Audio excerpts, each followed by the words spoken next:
और तेज, और तेज, बस शिकार कुछ ही दूर पर है।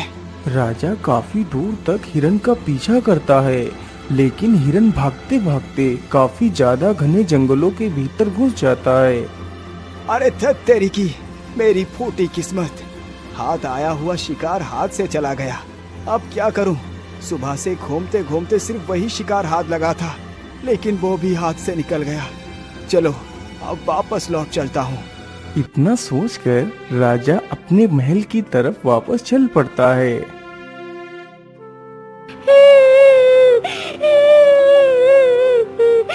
राजा जल्दी से इधर उधर देखता है तो दूर एक पेड़ के नीचे एक सुंदर सी राजकुमारी बैठकर रो रही है। अरे ये युवती कौन है और ये यहाँ पर बैठकर रो क्यों रही है? चलो इसके पास चलकर पूछता हूँ। इतना सोचकर राजा उस युवती के पास जाता है तो देखता है कि युवती इतनी ज्यादा सुंदर है कि राजा उसे देखता ही रह जाता है। अरे सुंदरी, तुम कौन हो और तुम यहाँ पर बैठकर इस प्रकार क्यों रो रही हो? मैं राजगढ़ की राजकुमारी इंदुमती हूँ। मेरे पिता युद्ध में दुश्मनों के हाथों से पराजित हो गए और मेरे पिता को उन जालिमों ने बंदी बना लिया। मेरे पिता ने मौका पाकर मुझे उनकी गिरफ्त से आजाद करवा दिया, लेकिन मेरे पिता उसी के पास बंदी हैं। अरे सुंदरी, तुम परेशान मत हो। मैं उज्जैन नगर का राजा वीर प्रताप हूँ। मैं तुम्हारी पूरी सहायता करूँगा। अरे महाराज, मैं रोऊं ना तो क्या करूं? मेरे पिता बंदी बन गए, मेरा सब कुछ लूट गया। अब कहाँ जाऊं? किससे मदद मांगूं? अब तो मेरा कोई घर भी नहीं रहा। अरे राजकुमारी, आप निराश ना हो। आप मेरे साथ मेरे राज्य महल चलिए, वहाँ पर आपको कोई भी समस्या नहीं होगी। नहीं महाराज, मैं किसी गैर पुरुष के साथ ऐसे नहीं जा सकती। अच्छा ठीक है, यदि तुम ऐसे नहीं जा सकती तो फिर कैसे जाओगी? बताओ मुझे। नहीं महाराज, मैं आपके साथ ऐसे नहीं जा सकती। यदि आप मुझसे विवाह करने के लिए तैयार हो तभी मैं आपके साथ जाऊंगी। उस राजकुमारी के मुख से यह बात सुनकर राजा मन ही मन बड़ा प्रसन्न हो जाता है, मानो उस राजकुमारी ने उस राजा के मुख की बात छीन ली हो। ठीक है इंदुमती, मैं तुम्हारे साथ विवाह अवश्य करूंगा। चलो मेरे साथ।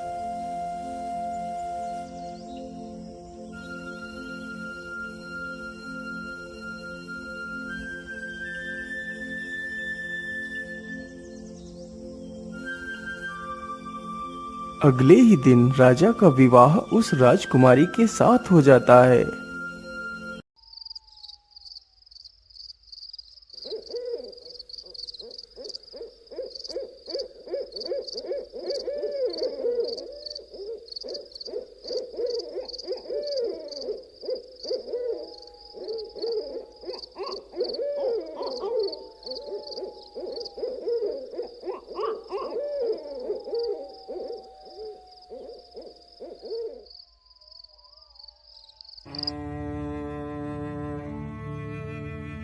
महाराज, मैं आपसे एक बात पूछना चाहती हूँ। हाँ हाँ महारानी, पूछो। आप क्या पूछना चाहती हो? महाराज, आप मुझसे कभी भी दूर मत होना, क्योंकि आप जानते हैं ना कि आपके सिवा मेरा इस दुनिया में कोई भी नहीं है। अरे महारानी, आप ये कैसी बात कर रही हैं? मैंने आपसे विवाह किया है और मैं भला आपको क्यों छोड़ूंगा?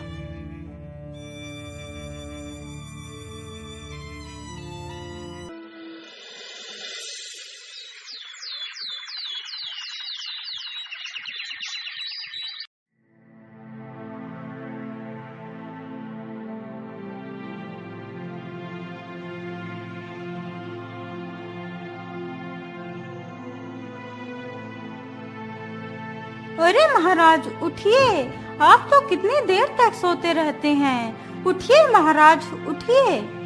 अरे रे रे, ओ हो, आज तो मैं कितनी देर तक सोता रहा। महाराज, क्या आप रोज ही इतनी देर तक सोते हैं? नहीं महारानी जी, मैं रोज इतनी देर तक नहीं सोता। आज मेरी तबीयत कुछ ठीक नहीं लग रही, शायद इसीलिए मेरी आंखें नहीं खुल पाई और मैं देर तक सोता रहा। और मैं तो अभी राज्य सभा में भी नहीं पहुंच पाया। कोई बात नहीं महाराज, अब आप चले जाइए। हाँ हाँ महारानी, मैं जाता हूँ। इतना बोलकर राजा राज्य दरबार में चला जाता है।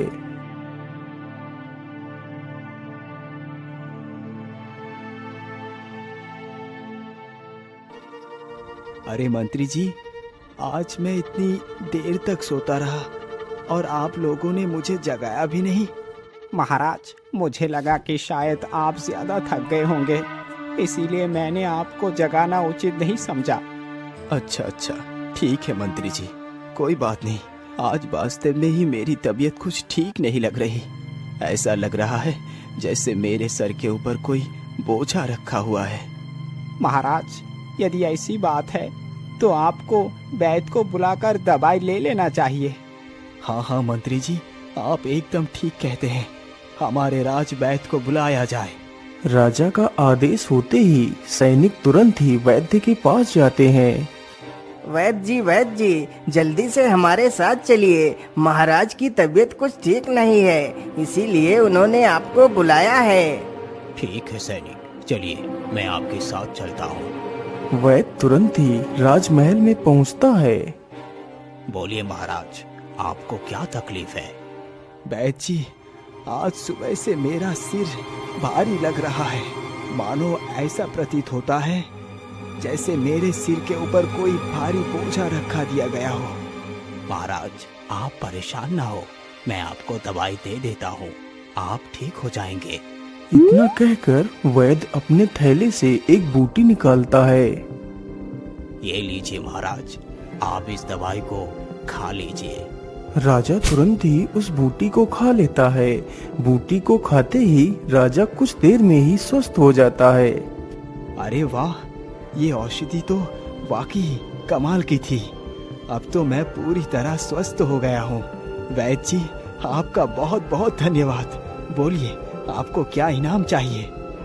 महाराज, आप स्वस्थ हो गए, इससे बढ़कर हमारे लिए क्या इनाम हो सकता है? वैद्य की यह बात सुनकर राजा बहुत प्रसन्न होता है। अच्छा महाराज, अब मैं चलता हूँ। ठीक है वैद्य जी, आप जा सकते हैं। इतना सुनकर वैद्य वहाँ से निकल पड़ता है। वैद्य अभी मुश्किल से महल के दरवाजे को ही पार कर पाया था। अरे वैद्य जी, रुकिए, महाराज की तबीयत फिर से बहुत ज्यादा बिगड़ गई है। आप जल्दी से चलिए। अरे, ये क्या कह रहे हो सैनिकों? हाँ हाँ वैद्य जी, मैं एकदम ठीक कह रहा हूँ। आप जल्दी से हमारे साथ चलिए।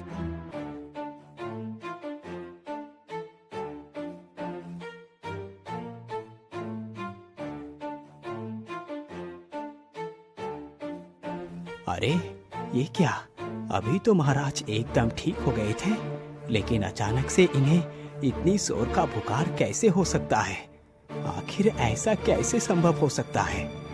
मेरी जड़ी बूटी विफल कैसे हो सकती है? क्या हुआ वैद्य जी, आप कहाँ खो गए?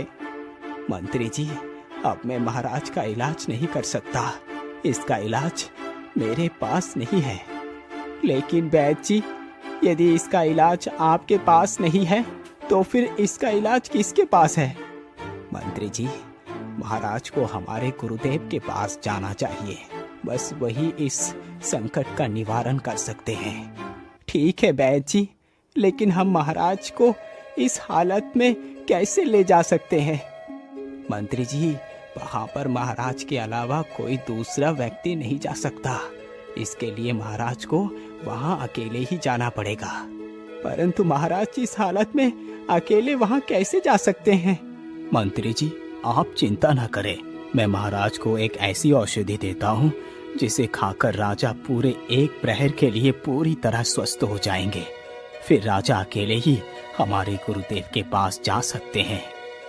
ये लीजिए महाराज, आप इस दवाई को खा लीजिए। राजा तुरंत ही उस दवाई को खाता है। कुछ देर में ही राजा स्वस्थ हो जाता है। वैद्य जी, मैं आपके गुरु के पास कैसे पहुंच सकता हूँ? आखिर वो मुझे मिलेंगे कहाँ? महाराज, आप यहाँ से सीधे उत्तर दिशा में चले जाइए। हमारे गुरुदेव हिमालय की पहाड़ियों में ही एक शंकर गुफा में मिलेंगे। वो गुफा ही उनका बसेरा है। ठीक है वैद्य जी, अब मैं चलता हूँ। इतना कहकर राजा अपने घोड़े पर सवार होता है और निकल पड़ता है।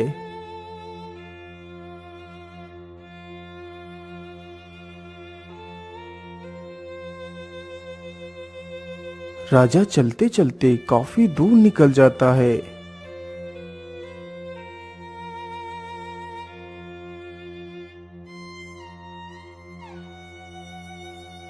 अरे बाप रे बाप, मैं तो चलते चलते काफी ज्यादा थक गया हूँ।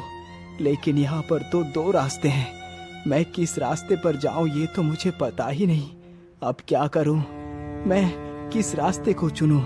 यदि मुझे देर हो गई तो मैं कभी हिमालय नहीं पहुँच पाऊंगा और मेरे द्वारा चुना गया गलत रास्ता ही मेरी मौत का कारण बनेगा।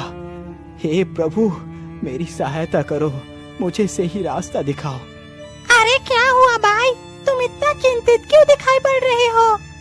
अरे ये किसकी आवाज है? आसपास तो कोई भी नहीं दिखाई पड़ रहा। अरे भाई, तुम इधर उधर कहाँ देख रहे हो? मैं तो पेड़ पर हूँ और मैं एक तोता हूँ। अरे तोते, मैं क्या बताऊं? मैं हिमालय की शंकर गुफा में जाना चाहता हूँ। मुझे गुरुदेव से मिलना है, लेकिन मुझे इससे आगे का रास्ता तो पता ही नहीं। लेकिन भाई, तुम हो कौन और तुम गुरुदेव से क्यों मिलना चाहते हो? तोते, मैं उज्जैन नगर का राजा वीर प्रताप हूँ। मुझे गुरुदेव से किसी खास कार्य से ही मिलना है।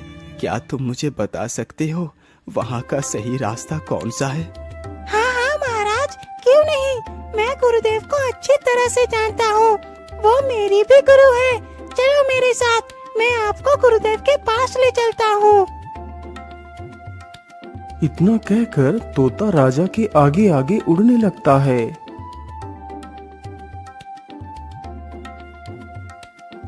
अरे तोते, अभी और कितना समय लग जाएगा गुरुदेव के पास पहुंचने में? मेरी तबीयत तो बिगड़ती ही जा रही है। महाराज, बस कुछ ही दूर पर वो गुफा है। आप थोड़ा धैर्य रखिए, मैं आपको जल्दी ही वहाँ पर पहुँचा दूंगा।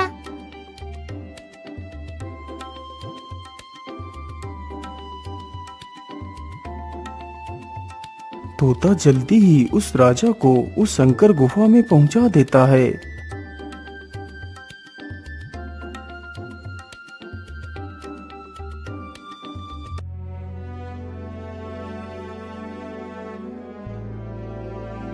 गुरुदेव, आंखें खोलिए गुरुदेव, कोई आपसे मिलना चाहता है। क्या हुआ तोता, तुम इतना शोर क्यों मचा रहे हो? गुरुदेव, उधर देखिए, आपसे कोई मिलना चाहता है।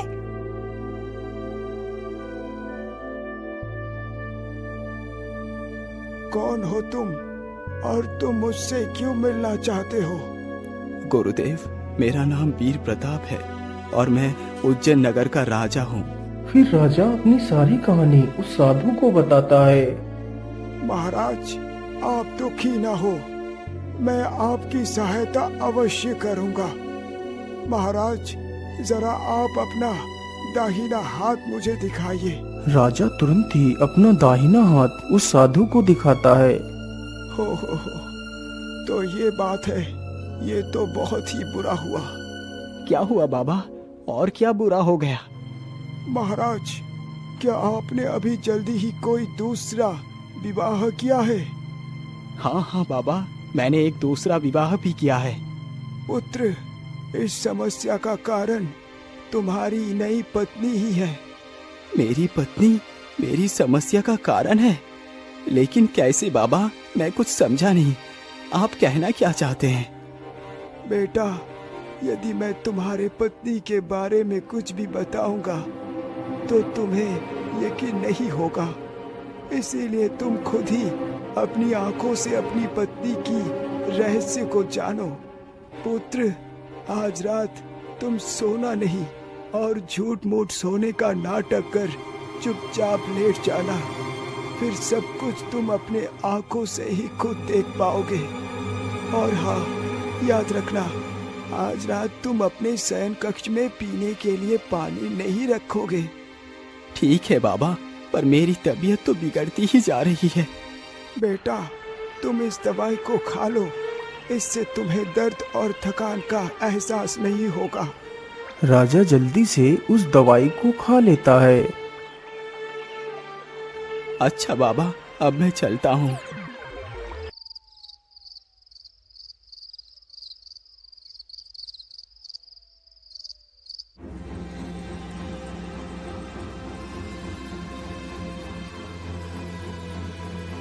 मुझे कितनी जोर की प्यास लगी है।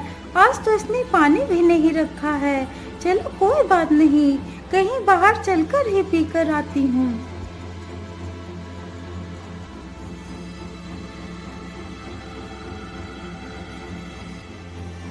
अरे ये इतनी रात्रि में कहाँ जा रही है? चलो इसका पीछा करता हूँ। इतना सोचकर राजा चुपचाप अपनी पत्नी का पीछा करता है। वह औरत कुछ दूर जंगल में चलने के बाद एक नागिन बन जाती है। यह देखकर राजा के तो होश ही उड़ जाते हैं। अरे राम राम राम, ये तो एक नागिन है। राजा उस सर्पनी का पीछा करता है।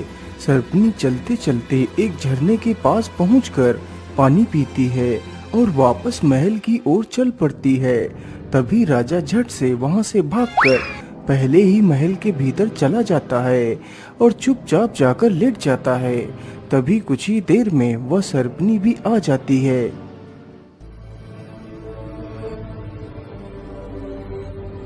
मुझे लगता है राजा गहरी नींद में सो रहा है। यही अच्छा मौका है इसका खून पीने का।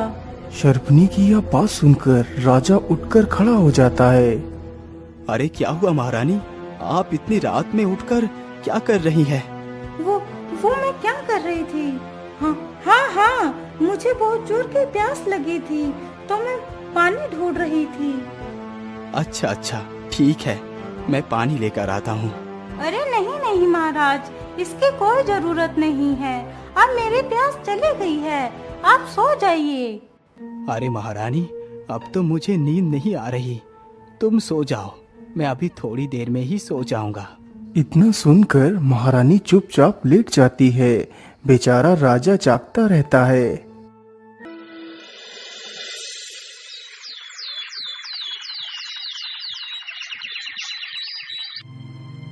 अगली सुबह होते ही राजा साधु के पास पहुंच जाता है और सारी कहानी साधु को बताता है। महाराज, आपने जिस युवती से विवाह किया है वो कोई मनुष्य नहीं बल्कि एक सर्प रूपी राक्षसी है, जो भोले भाले इंसानों को अपनी झूठी कहानी सुनाती है और फिर उनसे विवाह करती है। उसके बाद वो रोज अपनी पति का खून पीती है तथा उसे 11वें दिन मार देती है। यदि वो सर्पनी 11 दिनों तक तुम्हारी जान ना ले पाई तो वो तुम्हारा कुछ भी नहीं बिगाड़ पाएगी, लेकिन इन 11 दिनों में वो सर्पनी तुम्हें मारने की पूरी कोशिश करेगी। बाबा, अब मैं क्या करूं? उस सर्पनी से कैसे बचूं? बेटा, तुम मेरे इस तोते को ले जाओ और इसे अपने पास ही रखना। जब भी वो सर्पनी तुम्हें नुकसान पहुंचाने की कोशिश करेगी तो मेरा ये तोता तुम्हारी रक्षा करेगा। उस सर्पनी से तुम्हें सिर्फ 11 दिन ही बचना है। राजा उस तोते को अपने साथ लेकर चला जाता है।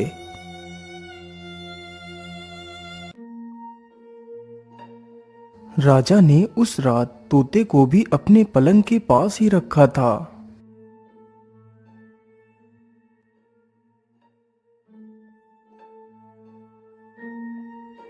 मुझे लगता है ये राजा अब सो चुका है। चलो अब अपना काम करती हूँ। इतना सोचकर वह नागिन उठती है और अपने वास्तविक रूप में आ जाती है। तभी तोते की नजर उस पर पड़ती है। महाराज, आंखें खोलिए महाराज, देखिए आपके बिस्तर पर एक सर्प है। राजा के कानों में जैसे ही तोते की यह आवाज गई तो राजा तुरंत ही उठकर खड़ा हो जाता है। अरे क्या हुआ तोते, तुम इतना शोर क्यों मचा रहे हो? महाराज, मैंने अभी देखा कि महारानी एक सर्प बनकर आपको काटना चाहती थी। अरे तोते, तुम कैसी बातें कर रही हो? भला महारानी एक सर्प कैसे बन सकती है? मुझे लगता है तुमने कोई बुरा सपना देख लिया होगा। महारानी तो सो रही हैं। नहीं महाराज, मैं झूठ नहीं बोल रहा, मैंने अपनी आंखों से देखा है। राजा तो सब कुछ पहले से ही जानता था। अरे तोते, मुझे तो नींद आ रही है, मैं तो सोने जा रहा हूँ। इतना बोलकर राजा फिर से सो जाता है। अरे ये तोता तो कितना दुष्ट है, इसकी वजह से मैं अपना शिकार ना कर पाई। कोई बात नहीं, मैं फिर से अपना काम करती हूँ। इतना सोचकर नागिन फिर से अपने असली रूप में आ जाती है। तभी तोता फिर से चिल्लाने लगता है। अरे तोते, अब क्या हुआ? तुम अब क्यों चिल्ला रहे हो? महाराज, मैंने फिर से देखा महारानी को एक नागिन बनते हुए। लेकिन राजा ने जानबूझकर तोते की बात पर ध्यान नहीं दिया। राजा फिर से सो जाता है। तोते की इस हरकत से उस नागिन को बहुत क्रोध आया। मुझे लगता है इस राजा से पहले मुझे इस तोते के प्राणों को छीनना पड़ेगा।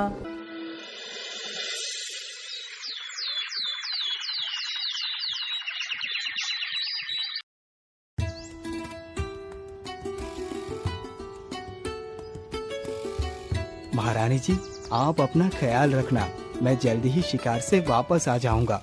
इतना कहकर राजा वहाँ से चला जाता है। उधर तोता रात भर जगने की वजह से दिन में सो रहा था।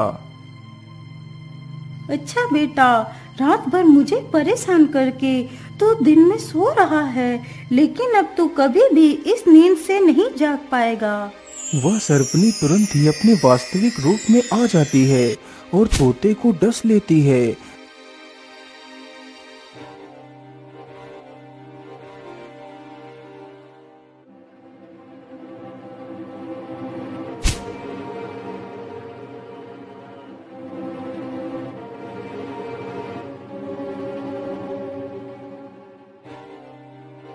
चलो, जंगल में तो काफी समय गुजार लिया, अब जल्दी से वापस चलता हूँ। अब तो सिर्फ 2 दिन ही बचे हैं 11 दिन पूरे होने में। ये सब कुछ सोचकर राजा वापस महल की तरफ चल पड़ता है। राजा चलते चलते वहीं से गुजरता है जहाँ वह बेचारा तोता मृत पड़ा था। अरे ये क्या? ये तो तोता मेरा ही लगता है। राजा तुरंत ही अपने घोड़े से नीचे उतरता है और उस तोते के पास जाता है।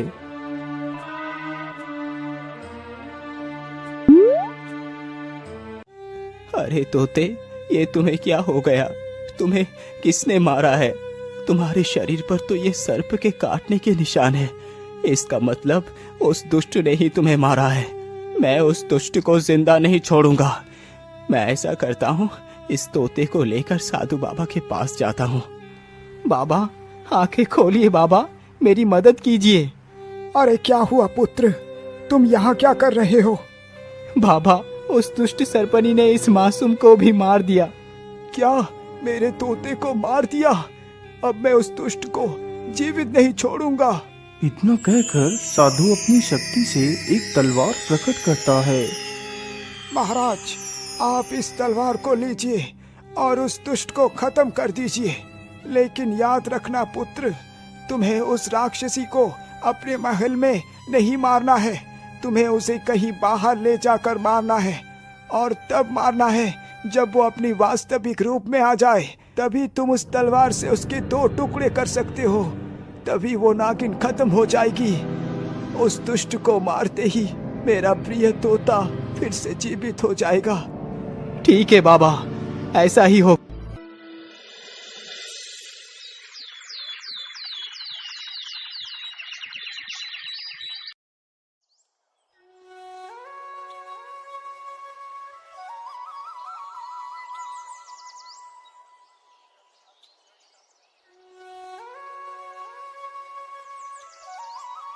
महारानी जी, यदि आप बुरा ना माने तो आज हम कहीं घूम कर आते हैं।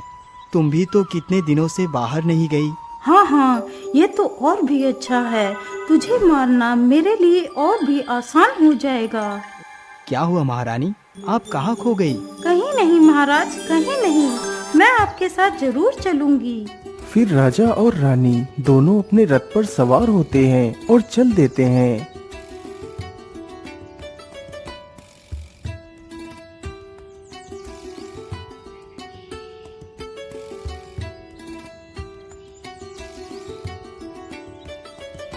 उन लोगों को घूमते घूमते शाम हो जाती है। अरे सारथी, अब तो जल्दी ही रात होने वाली है, इसीलिए हमें किसी से आश्रय लेना चाहिए।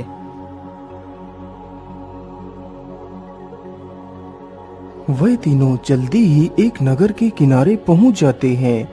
वहां पर एक बूढ़ी महिला अकेले ही रहती थी।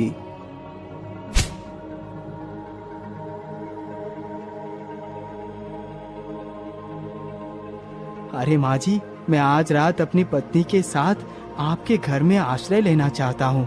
इसके लिए मैं आपको जितना कहोगी उतना धन दूंगा। हम कल सुबह ही यहाँ से चले जाएंगे। ठीक है बेटा, तुम्हारा जब तक जी चाहे यहाँ पर रह सकते हो।